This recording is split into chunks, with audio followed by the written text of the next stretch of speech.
Salut à tous, c'est Sully Perfected, j'espère que vous allez bien. J'ai l'impression que ça fait une éternité qu'on ne s'est pas parlé, c'est vrai que je m'étais absenté pas mal de temps, et beaucoup de travail, beaucoup de travail, j'étais épuisé.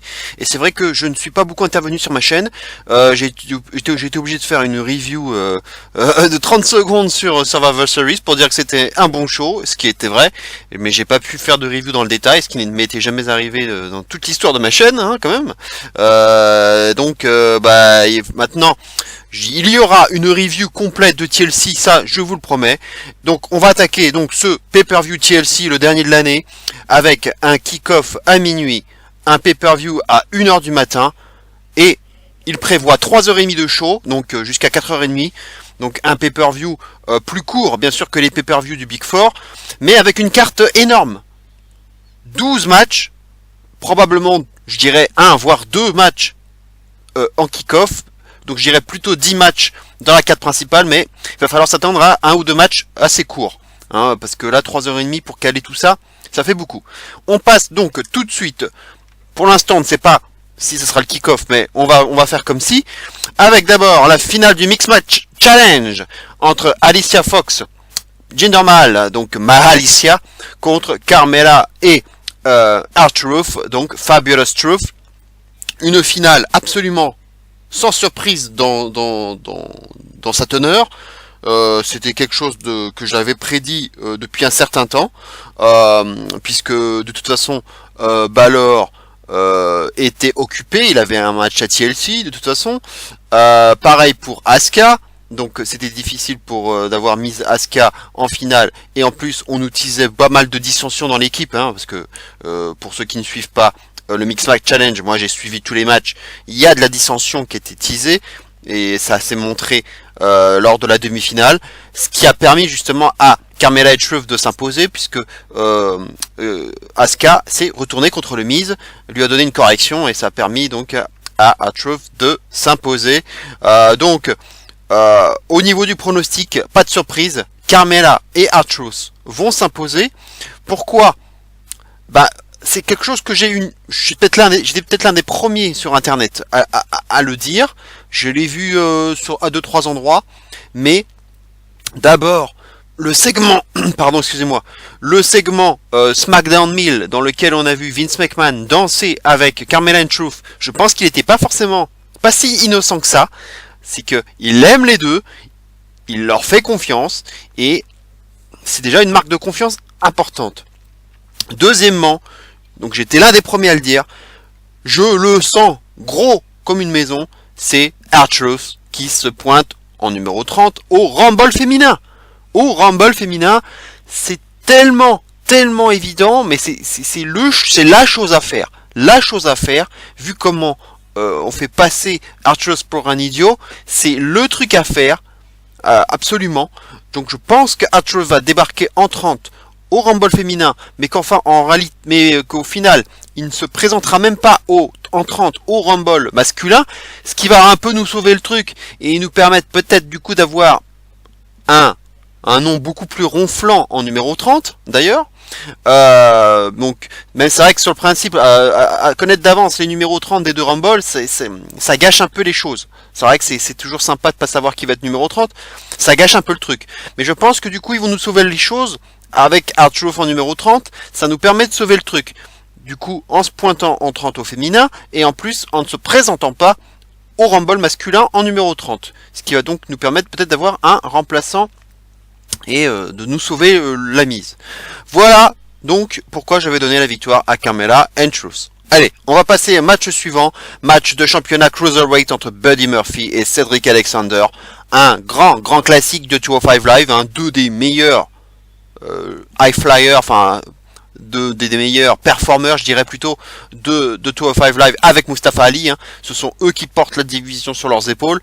Buddy Murphy fait un très bon champion, solide, titre gagné à Super Challenge chez lui. Il a défendu brillamment et conservé son titre face à Mustafa Ali à Survivor Series. Je ne pense pas que dans un pay-per-view mineur comme TLC, il y ait lieu de changer de titre. Conservation pour moi du titre par par Buddy Murphy, pardon.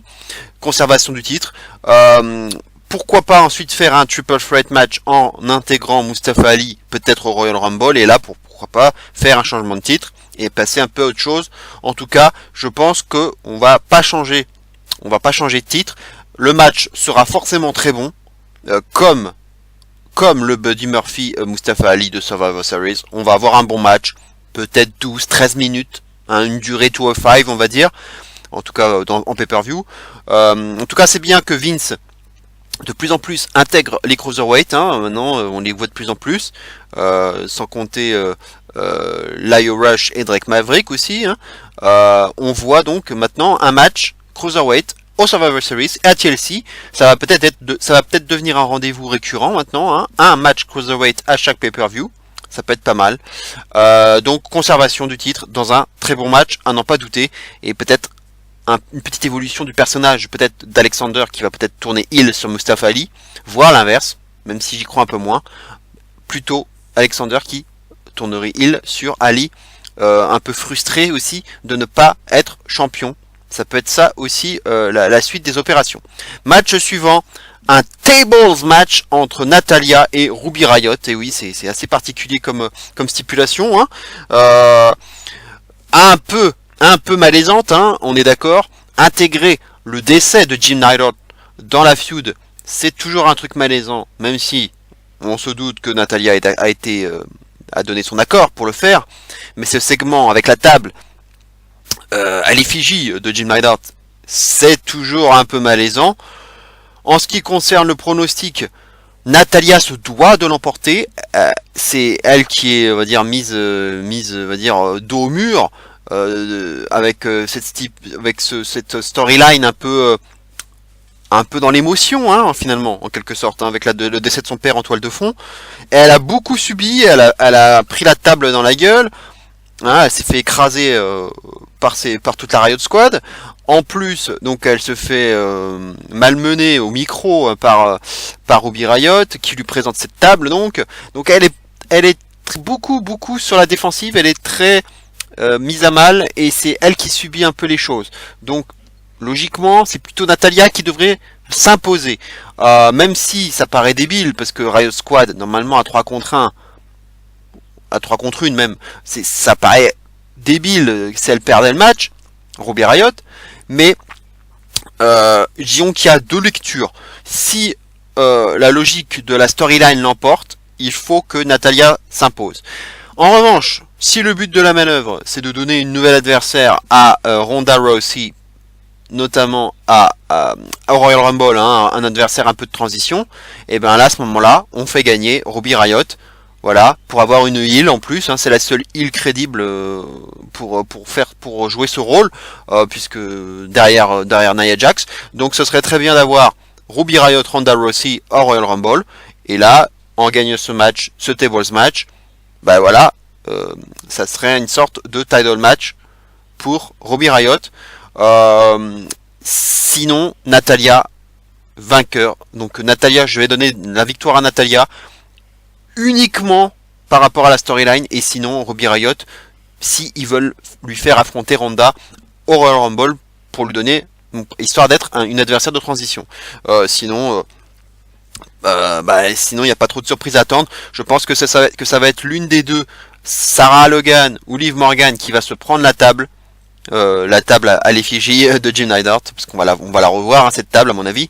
L'une des deux va voir, les deux même d'ailleurs, vont se prendre la table, mais au final Natalya va s'imposer, et l'avantage aussi du tables match, c'est que ça protège les deux, quoi qu'il en soit, ça protège même Ruby Riott notamment, puisqu'il n'y a pas de pin, il n'y a pas de soumission bien sûr dans ce match. Match suivant, match entre Rey Mysterio et Randy Orton dans un chairs match. C'était un match qui nous avait été teasé depuis quand même quelques semaines, donc ce n'est pas une surprise d'avoir cette stipulation. On l'attendait, et puis on n'avait pas encore eu de chairs match annoncé dans ce TLC. C'est maintenant chose faite. Un match vraiment old school, hein. Une affiche qu'on aurait pu déjà avoir il y a 10 ans et qu'on a en 2018, quoi. C'est un peu comme avec Jeff Hardy, quoi. Bon, c'est la bonne petite feud old school qui va faire plaisir aux fans. Le build-up est très léger, on va dire. Il y a eu 2-3 petites choses. Rey Mysterio a pas mal subi quand même. Il s'est fait notamment, il a pris la chaise à travers le cou. Il a pris cher. Il s'est absenté. Orton a voulu lui retirer son masque. Bon, il y a quand même eu une petite réaction mardi dernier à SmackDown de la part de Rey Mysterio pour rééquilibrer un tout petit peu les choses. En ce qui concerne le pronostic, je pense que c'est plutôt Randy Orton le favori. C'est lui qui est sur mine de rien, un bon run de heel, depuis qu'il a tourné heel, hein, un bon run de heel, un personnage qui le tient bien, donc Rey Mysterio, bon bah il a pas forcément besoin de cette victoire, hein, c'est la caution aussi, c'est la caution vétéran, voilà, il peut mettre en valeur les jeunes, mais aussi les moins jeunes, en l'occurrence là plutôt Orton, hein, qu'il faudrait plutôt mettre en avant. En ce qui concerne le finish, il peut y avoir un 619 avec la chaise sur la gueule de d'Orton. Il peut y avoir une chaise dans le coin, projection dans le coin. Voilà, il va sûrement y avoir des choses au niveau de ça, au niveau des chaises. Mais je pense que Orton va s'imposer et pourquoi pas avec un RKO sur les chaises d'ailleurs, ou sur une chaise ou plusieurs chaises. Voilà comment je vois les choses. Donc plutôt victoire de Randy Orton et peut-être un niveau supérieur pour Orton, qu'on annonce d'ailleurs face à AJ Styles à WrestleMania, pourquoi pas, mais bon, on est encore très très très loin de cela. Match suivant, match entre Elias et Bobby Lashley dans un ladder match bizarre. Ouais, c'est un quelque sorte un guitar on a pole match, c'est-à-dire que la guitare sera suspendue au-dessus du ring et en fait, celui qui pourra prendre la guitare en premier aura le droit de s'en servir sur son adversaire, mais ça ne permettra pas de gagner le match, il ne pourra juste s'en servir et le finish du match reste un tombé ou une soumission, hein, classique. Dans ce genre de stipu, en général, hein, ce qu'on a envie de dire, c'est que en généralement, c'est celui qui prend l'arme qui perd le match, celui qui prend l'arme en premier qui perd le match. Donc, comme je vois plutôt Lashley s'imposer, je pense que c'est Elias qui va récupérer la guitare en premier, mais au final, Bobby Lashley, qui est quand même, qui a besoin d'être vraiment crédibilisé depuis son heel turn, il a besoin d'une victoire quand même significative dans un match à stipu contre un bon babyface, hein, comme Elias. Je pense qu'il a gagné, il a besoin de cette victoire qui, de toute façon, avec la guitare en plus, protège quand même Elias aussi. Avec en plus la présence de l'Io Rush, c'est quand même difficile de ne pas envisager une victoire de Lashley, à moins vraiment d'un heel turn, enfin d'un face turn, heel turn, enfin comme vous voulez, d'un turn de l'Io Rush, c'est quand même très très improbable. Donc je pense que l'Io Rush va quand même participer à la victoire de Lashley d'une manière ou d'une autre, va par exemple bloquer les jambes d'Elias pendant qu'il est en train d'escalader l'échelle, et puis voilà. Mais sinon, je pense, peut-être que l'Io Rush va se prendre un coup de guitare, mais au final, Bobby Lashley peut-être en profitera derrière avec un spear, quelque chose comme ça, mais victoire de Bobby Lashley, qui je pense en a plus besoin qu'Elias. Match suivant, match entre Finn Balor et Drew McIntyre, match simple. Là, pour le coup, il n'y a pas de ceinture, il n'y a pas de TLC, pas d'armes, pas de rien du tout, match simple. Alors le match était beaucoup entre parenthèses, suite à la maladie de Finn Balor. Il était malade, il a dû rentrer du Chili, qui était en live show la semaine dernière. Il est rentré plus tôt parce qu'il était malade, il était contagieux. La bonne nouvelle, c'est que hier soir, dans un live show, il a bien lutté, il était de retour, il a affronté, je crois, Drew McIntyre et Dolph Ziggler dans un triple threat match, donc il est là. Donc a priori, pas d'inquiétude à avoir, Finn Balor sera bien présent. Le match va avoir lieu. Allez, au pire, s'il devait pas y avoir lieu, Dolph Ziggler, je pense, le remplacerait au pied levé. Même s'il a déjà, on a déjà eu le match à Raw, donc bon, Drew McIntyre s'est bien surimposé. Bon, quoi qu'il en soit, l'issue ne changera pas, mais bon, on aura bien Finn Balor. Victoire de Drew McIntyre, c'est the real deal à Monday Night Raw actuellement. C'est l'homme qui va aller très loin, qui va forcément avoir le droit un match pour le championnat universel. Ça va forcément finir par arriver. C'est la next big thing du côté d'Euro. C'est lui qui est pushé. C'est lui qui a va dire splitté son alliance avec avec Dolph Ziggler, c'est lui qu'il faut mettre en avant. Et Finn Balor, il va mordre la poussière dans un match qui sera peut-être un peu court à cause de la maladie de Finn Balor. Match un peu écourté peut-être. Ça fera peut-être partie des 2-3 matchs qui seront un peu plus courts du fait qu'on a 12 matchs sur 3h30. Ou alors 10 matchs sur 3h30 hein, si on enlève le kick-off. Donc un ou deux matchs plus courts. Donc ça en fera sûrement partie celui-ci. Je pense qu'il va y avoir un match qui va pas durer très longtemps. Et en plus Balor, voilà, il est peut-être revenu sur le ring hier, mais il reste quand même un peu contagieux. Ça a touché aussi d'ailleurs Alexa Bliss, hein, qui n'a pas pu parler lundi, hein, elle était à faune, à Raw. Mandy Rose aussi qui était malade. Bobby Roode aussi. Bon, là, il n'y a pas de match tag team de Raw, donc voilà. Très bien pour Bobby Roode, hein. Mais de toute façon, il était contagieux. Mais s'il revient, c'est que tout va bien. Donc, victoire de Drew McIntyre. Match suivant, match triple threat pour les titres de SmackDown par équipe entre les Usos, The Bar et The New Day. Match très très classique entre les trois meilleures équipes tag team hein, de toute la WWE, hein, sans aucun doute. Match vraiment typique. Franchement, pour le pronostic, je ne vois pas spécialement de changement. New Day Usos, ils n'ont plus vraiment besoin d'à nouveau récupérer les ceintures, hein, du moins pas maintenant. On connaît ça Parker de chez Parker. Même si avec un triple threat, tu peux protéger, tu peux perdre le titre sans être piné, donc ça peut les protéger les The Bar. Mais honnêtement, je ne vois pas de changement de ceinture. En plus, moi ce que j'aimerais bien voir, c'est enfin la mise en avant de Sanity, qu'on ne voit toujours pas.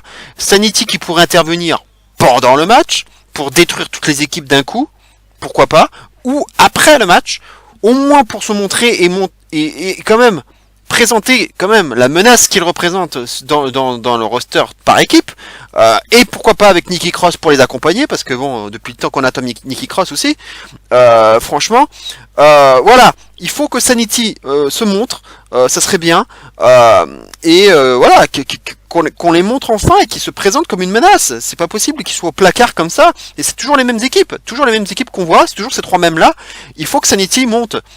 Et puis autre argument, il y a cette storyline bizarre entre The Miz et Shane McMahon.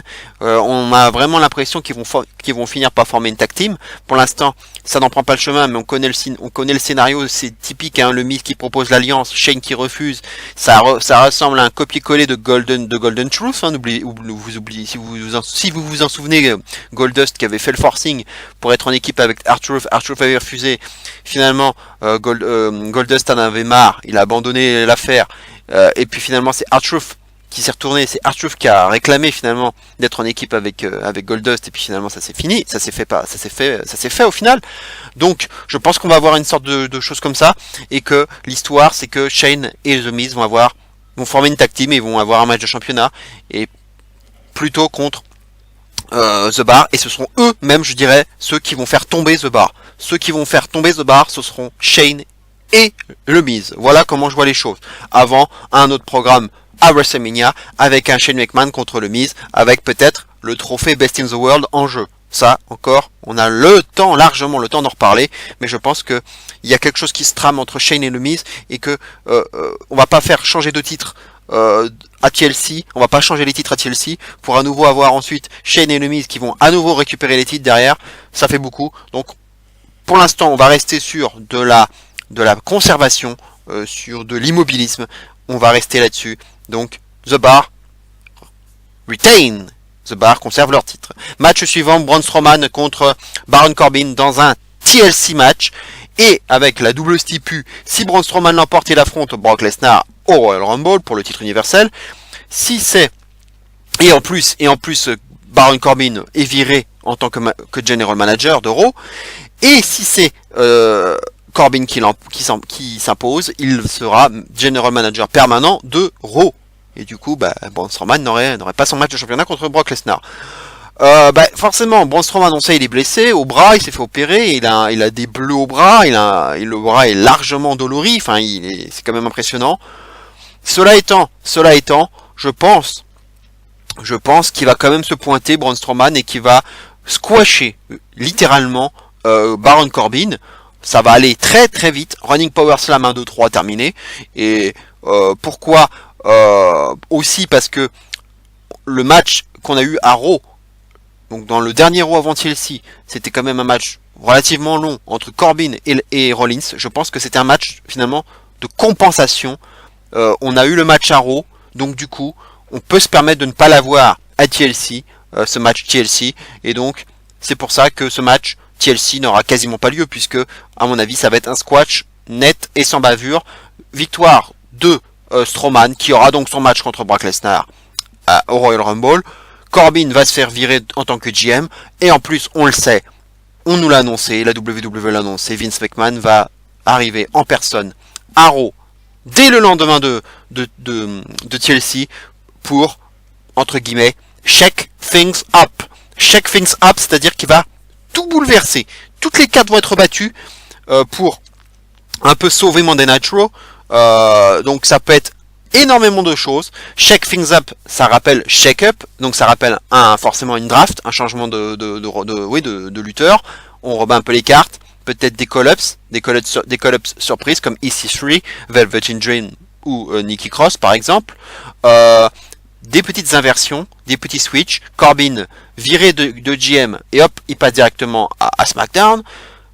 Pourquoi pas Seth Rollins s'il perd son titre intercontinental, puisque c'est quand même lui qui a tout balancé à Braun Strowman, à Baron Corbin. Il lui a balancé quand même tous les problèmes qu'il y avait à Raw actuellement, et du coup en fait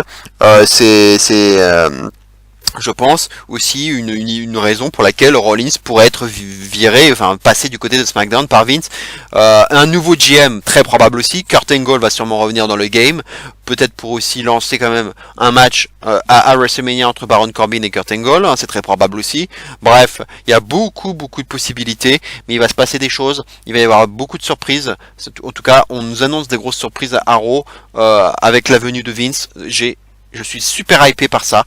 En tout cas, changement de GM, pour moi ça me semble évident. Pourquoi pas Alexa Bliss aussi, même si elle a l'air d'aller mieux et que son retour sur les rings devrait normalement avoir lieu. Et Corbin, revenir en tant que lutteur, ça serait bien aussi, hein, puisque bon, il a prouvé, hein, notamment dans ce TLC match qu'il a fait avec Rollins, qu'il était un lutteur émérite et qui pouvait faire des choses intéressantes. Donc, et puis c'est quand même lui, c'est Corbin GM qui a planté Raw. Hein. Raw est vraiment indigeste depuis de nombreux mois, encore plus depuis qu'il est GM et qu'il décide de tout et de ses bookings de merde, hein, comme Rollins l'a dit, même si c'est drôle, hein, bien sûr, de worker là-dessus, alors que c'est WWE qui, bien sûr, est fautif de tout, mais ils prennent ça pour un work, hein, bien entendu. Hein. C'est comme le gars qui se casse la gueule sur une peau de banane, qui glisse sur une peau de banane et puis qui dit « Ah, je l'avais prévu, bien sûr, bien entendu, hein, tout le monde y croit.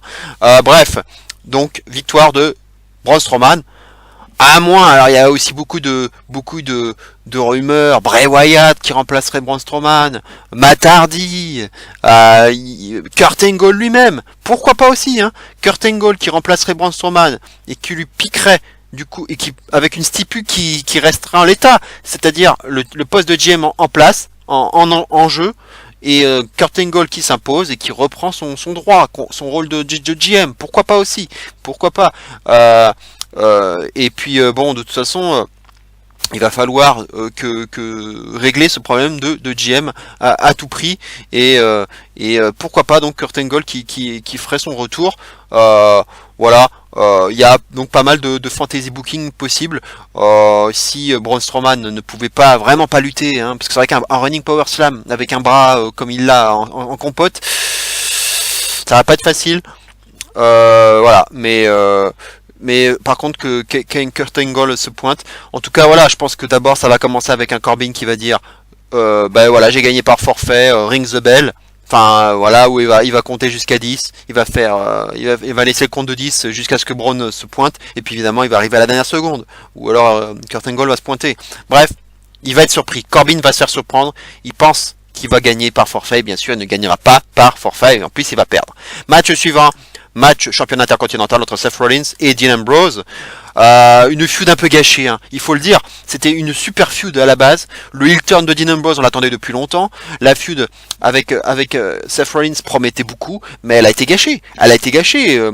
On lui fait faire n'importe quoi à Dean Ambrose, l'histoire des masques à gaz, des gens qui puent, c'est n'importe quoi. Ça ne correspond pas à ce qu'il doit faire de Dean Ambrose. C'est un lunatique. Il faut rester là-dessus. Il faut que ce soit un mec qui kick des asses, qui botte des fesses et qui en a rien à branler et qui agit comme bon lui semble, mais en attaquant tout le monde ou en surprenant, mais pas avec des masques à gaz en disant que le public pue. C'est pas parce que t'as pas besoin de chier sur le public pour crédibiliser ton heel turn. Tu peux crédibiliser ton heel turn d'une autre façon. Et puis Ambrose, il était déjà heel dans son attitude, un peu badass. Voilà, un petit côté Austin, voilà, ou Becky Lynch à l'heure actuelle. T'as pas besoin de dire que les gens puent. Becky Lynch, là actuellement, elle dit que c'est The Man.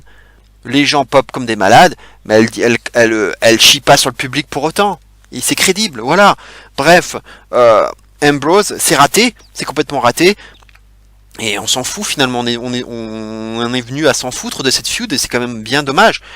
Feud qui aurait d'ailleurs mérité un ladder match par exemple. Ça aurait été bien un petit ladder match hein, avec la ceinture intercontinentale suspendue au-dessus de l'échelle. Ça aurait été pas mal, au-dessus du ring. Ça aurait été pas mal. Dommage. Mais pour le pronostic, changement de ceinture. Je en vois même... Allez, j'irai un seul changement, c'est celui-ci. C'est Dean Ambrose qui va devenir champion. Prendre cette ceinture et peut-être même de façon pas très catholique. Voilà, c'est un nouveau heel. Il peut faire les choses de façon pas très propre. Avec peut-être une attaque, il va sortir un masque à gaz de sous le ring et voilà, il va frapper Seth Rollins avec. Enfin bref, pas mal de choses possibles. Mais je pense que il faut qu'il s'impose. Voilà, Seth Rollins. En plus, on annonce beaucoup de Seth Rollins qui va monter vers la main card pour affronter Brock Lesnar à WrestleMania. Donc, qui perde sa ceinture, ça aurait dû sans souci. Et pourquoi pas même le faire gagner le Rumble pour que justement il affronte Brock Lesnar à WrestleMania. Donc, voilà, un petit changement, un peu de sang frais. Dean Ambrose, champion intercontinental.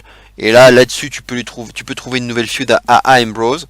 Pourquoi pas Braun Strowman? Pourquoi pas Elias? Pourquoi pas Finn Balor? Bref, on peut faire pas mal de nouvelles feuds avec un Ambrose champion intercontinental. Je pense qu'on s'en va là-dessus. Donc, victoire de Dean Ambrose. Match suivant, match entre Ronda Rousey et Nia Jax pour le titre féminin de Raw.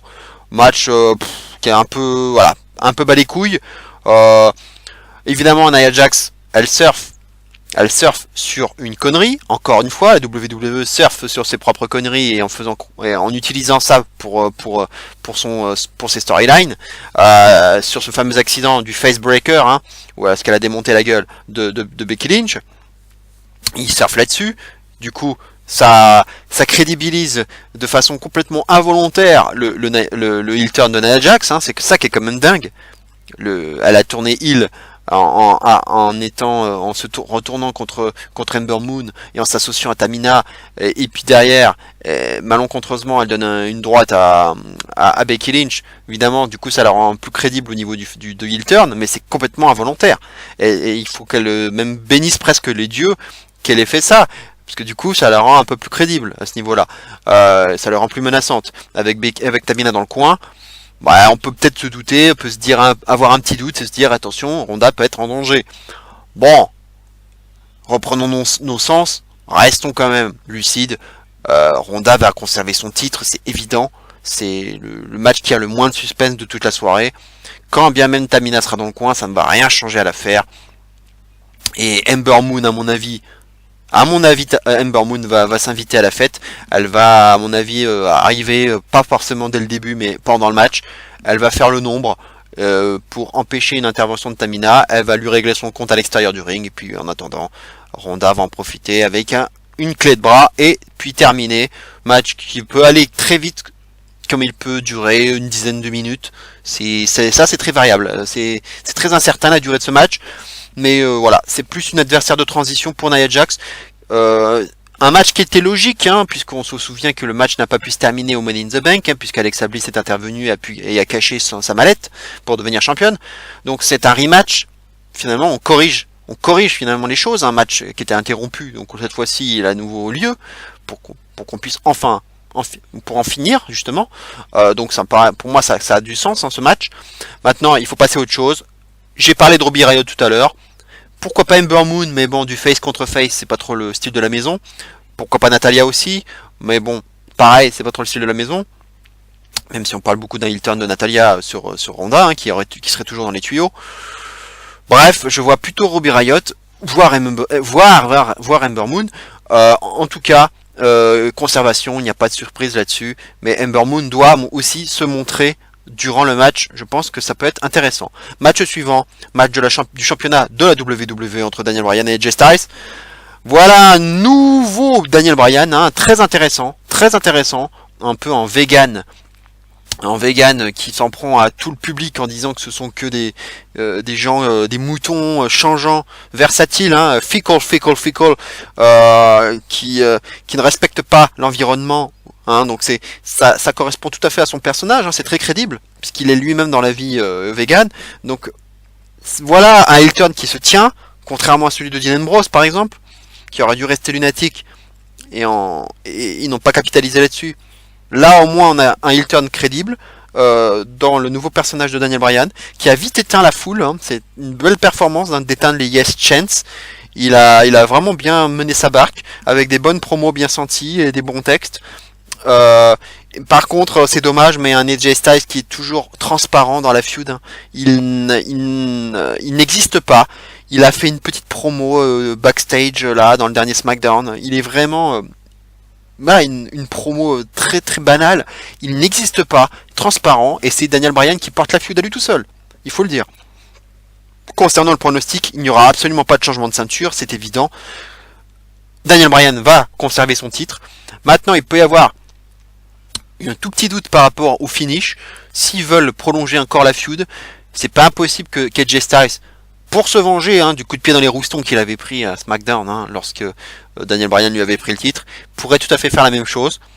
Coup de pied dans les burnes de Daniel Bryan et il se fait disqualifier. Du coup, victoire de Bryan par DQ, c'est pas impossible. Ça serait un peu pété, mais s'il veut se venger, il pourrait le faire. Mais c'est vrai que ça serait débile. S'il veut récupérer s'il veut récupérer le titre, ça serait un peu con de se faire disqualifier. On est d'accord là-dessus. Sinon, si ça n'arrive pas, victoire de Daniel Bryan par tombée, ou plutôt même par soumission avec son heel hook, qui est quand même sa grosse prise de finition à l'heure actuelle. Donc pas de changement de ceinture et on passera à autre chose. On peut passer, il peut y avoir d'autres choses possibles. Ça dépend. C'est très intéressant ce qu'ils peuvent faire au Rumble. Soit ils prolongent la feud, un dernier match, peut-être avec une stipu avec AJ Styles à nouveau. Soit on passe à autre chose, même si actuellement, Rousseff il est avec Nakamura, Jeff Hardy il est plutôt occupé avec Samoa Joe.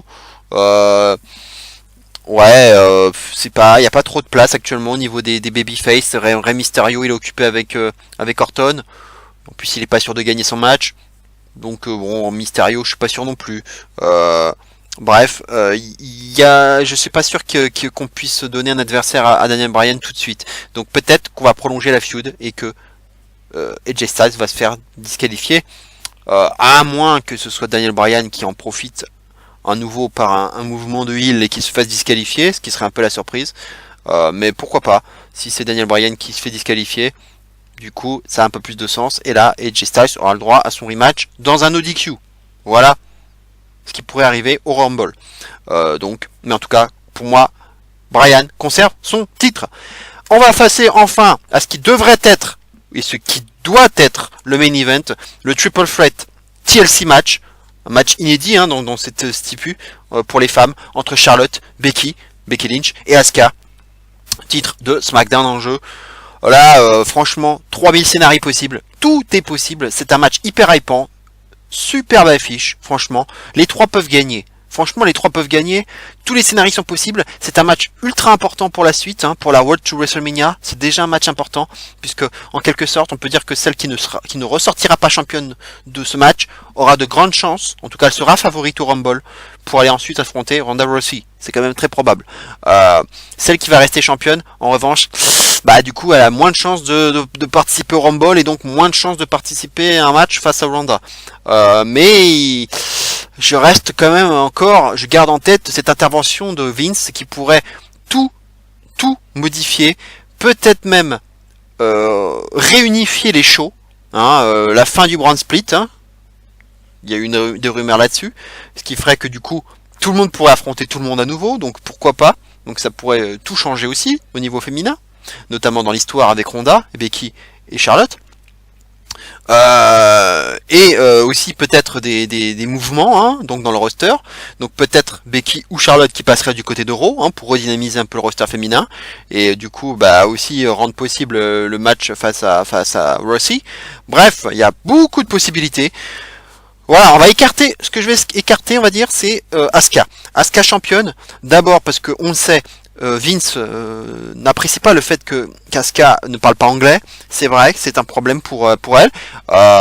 Et on l'a vu avec Nakamura. Nakamura n'a jamais été champion de la WWE alors qu'il a eu de nombreuses occasions, notamment face à AJ Styles. Il ne l'a jamais gagné ce putain de titre. À mon avis, c'est pas pour rien non plus. Hein, il parle pas anglais, pareil. Donc, et puis Asuka, ça paraît étonnant, mais elle a été championne NXT, hein, bien sûr, on s'en souvient, mais elle n'a toujours pas eu le moindre titre dans le main roster. Elle n'a jamais été championne dans le main roster, Asuka. Elle a gagné le Mix Match Challenge, elle a gagné le Royal Rumble, et c'est tout. Elle n'a jamais gagné un titre. C'est quand même dingue. Et il y a quand même des rumeurs, aussi beaucoup de news qui disaient que Asuka a été ajoutée au match, qui devait être à la base Becky contre Charlotte. Elle a été ajoutée en backup, c'est-à-dire en prévision, en anticipation d'un éventuel forfait de Becky Lynch au cas où Becky ne serait pas tout à fait remise de ce qu'elle a reçu justement de la part de Nia Jax au niveau donc de la commotion cérébrale qu'elle avait reçue, donc ils sont décassés. Si elle n'était pas remise, ça permettait de conserver au moins un match entre Charlotte et Asuka. Voilà, c'est ce que beaucoup de rumeurs disent. Donc Asuka est beaucoup plus là en backup. Donc je pense qu'elle ne gagnera pas le titre, puisque c'est pas ton backup. Si elle est là en backup, c'est pas pour être championne à l'arrivée. Donc ça va se jouer entre Becky et Charlotte. Là tout est possible, les deux peuvent gagner. Beaucoup de scénarios possibles. Intervention possible de Ronda, parce que c'est la première fois que Ronda et Charlotte se retrouvent dans la même arène depuis les Survivor Series. Donc elle a quand même reçu un sacré passage à tabac de la part de Charlotte. Donc une intervention est tout à fait envisageable, surtout que c'est un match no DQ bien sûr. Hein. Il n'y a pas de pin, il n'y a pas de soumission. Il faut récupérer l'échelle, la ceinture suspendue au-dessus du ring grâce à l'échelle. Donc il n'y a pas de DQ. Intervention possible de Ronda pour aller casser la gueule de Charlotte. Pourquoi pas aussi. Et du coup Becky reste championne, elle en profite pour rester championne. Mais comment va réagir Becky si Ronda se pointe? Elles n'ont pas eu, elles ne se sont jamais affrontées encore finalement. Hein. Le match n'a pas eu lieu au Survivor Series, elles ne se sont jamais affrontées. Beaucoup de joutes verbales sur Twitter, mais ça reste du Twitter. Voilà. Est-ce que Vince en a quelque chose à faire des joutes verbales sur Twitter? J'en suis pas sûr. C'est surtout ce qui se passe sur le ring qui compte. Et je pense que le fait que Charlotte ait remplacé au pied levé Becky Lynch et qu'on lui ait vu faire le beatdown qu'elle a mis à Ronda après le match de Survivor Series, c'est pas le fruit du hasard. Et je me demande si c'est pas Charlotte qui est en train de récupérer le spot de Becky, hein, en ayant fait non pas ce heel turn, mais ce que j'appellerais plutôt un badass turn. Charlotte a plutôt tourné badass, à la limite twinner, mais pas heel. Elle a plutôt tourné badass, elle a tourné twinner, avec une nouvelle attitude un peu plus, un peu plus badass quoi. Il n'y a pas d'autre mot. Et je pense, c'est pas impossible qu'elle récupère le spot de Becky à ce niveau-là et qu'on ait le match revanche Charlotte contre Ronda Rousey à WrestleMania. Pourquoi pas? Et peut-être un triple threat match si on y ajoute Becky, mais il va falloir booker ça va pas être facile. Bref, il y a beaucoup de possibilités, mais c'est possible que Charlotte perde et du coup a gagné le Rumble pour ensuite affronter Ronda Rousey et que Becky Lynch elle conserve son titre elle a toujours Asuka quand même sous le coude, hein. Un petit Becky Asuka c'est pas mal non plus. Becky Asuka au Rumble et là pourquoi pas un Asuka qui récupère le titre au Royal Rumble et Becky qui s'invite au Rumble.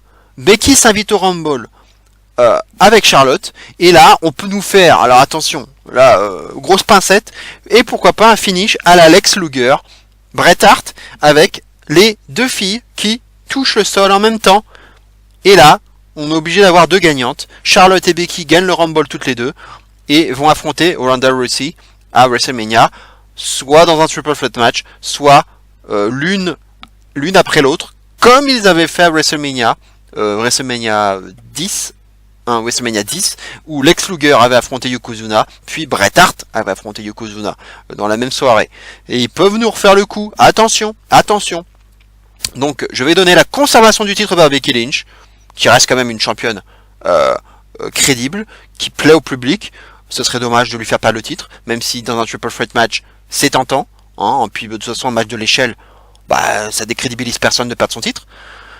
Mais comme je ne vois pas Asuka, c'est Charlotte ou Becky qui sera championne. C'est un pay-per-view dit mineur, donc on va plutôt pencher vers la stabilité, à part la victoire de Dean Ambrose. Donc je ne vois pas d'autres changements de ceinture. Becky va conserver, Charlotte perd, elle va se diriger vers le Rumble, l'emporter. Pourquoi pas avec en plus Becky si elle perd son titre face à Asuka au Rumble, comme je vous le disais.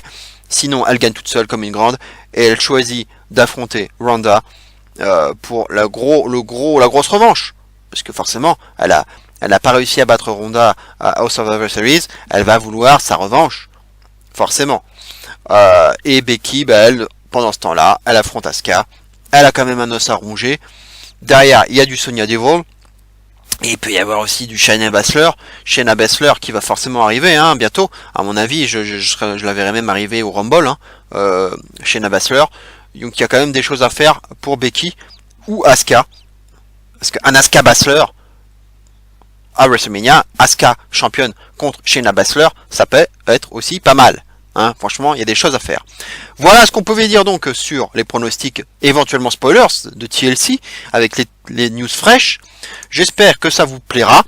On se retrouve dès que possible. Pareil, encore semaine chargée, donc on va essayer de toute façon, quoi qu'il en soit, je vais vous faire une review. Ça, c'est sûr et certain. La review de TLC, elle aura lieu. Peut-être pas forcément très tôt, mais elle aura lieu. Je suis surtout hypé par le lendemain, avec Euro, ce qui va se passer à Euro et l'annonce de Vince. C'est un pay-per-view avec pas mal de matchs un peu osef, des matchs un peu weekly, qui vont peut-être un peu gâcher le pay-per-view et qui vont le rendre un peu plus faible par rapport au pay-per-view précédent, parce qu'on a eu des bons pay-per-view ces derniers temps, mais celui-ci risque d'être un peu en dessous. Mais il y aura des choses stealers, il y a 3-4 bons matchs, 4 bons matchs qui peuvent vraiment voler le show. Donc ça va être un mix de bons matchs et de matchs de merde. Voilà, ça va être un match. Je pense que ce show va être mitigé. Mais on peut avoir quand même des choses intéressantes. Je n'ai pas parlé de Lars Sullivan, qui Lars is lurking, pardon. Lars est tapis dans l'ombre. Lars attend son heure. Attention, pourquoi pas si c'était lui qui faisait gagner Corbin par surprise. Un garde du corps de Corbin par surprise, qui s'en prenait à Braun Strowman, puisque Braun Strowman contre Lars Sullivan, c'est quelque chose aussi de très envisageable à l'avenir. Bref, je vais un peu loin, mais Bray Wyatt, Lars Sullivan, attention, ils sont tapis dans l'ombre, et j'attends aussi leur intervention vraiment de façon vraiment très immédiate, on va dire, très proche. J'attends ça avec impatience. Allez, on se retrouve très bientôt pour une prochaine vidéo, donc la review de TLC. Abonnez-vous, likez la vidéo au plus grand nombre, pour ma visibilité, c'est très important. Passez le message. Et je suis le seul à parler de catch en intégrant les news, en intégrant les storylines, en intégrant vraiment les choses telles qu'elles le sont, et en allant vraiment au fond des choses. Je pense que je suis l'un des youtubeurs les plus complets à ce niveau-là, et qui réfléchit le plus à ce niveau-là. Les autres vont plus en surface, ils vont pas aller plus loin que ce qui se passe dans les coulisses. Et moi, ce qui m'intéresse, ce sont les coulisses. Voilà. Donc c'est pour ça qu'il faut vous abonner à ma chaîne, et en plus vous aurez des news fraîches, comme je vous dis que Balor a disputé le live show. Ça, personne d'autre vous le dira au niveau des youtubeurs, parce que moi je vous donne une info fraîche, et je vous donne aussi ceux qui doivent ou qui risquent de s'imposer, et je vous donne aussi les raisons, et je raisonne à chaque fois, je construis mes réponses, et c'est aussi pour ça qu'il faut suivre ma chaîne, la liker et partager, et vous abonner donc. Allez, on se retrouve très bientôt, passez un bon dimanche, on se retrouve très bientôt, et d'ici là, bien entendu, n'oubliez surtout pas, vive le catch. Ciao à tous.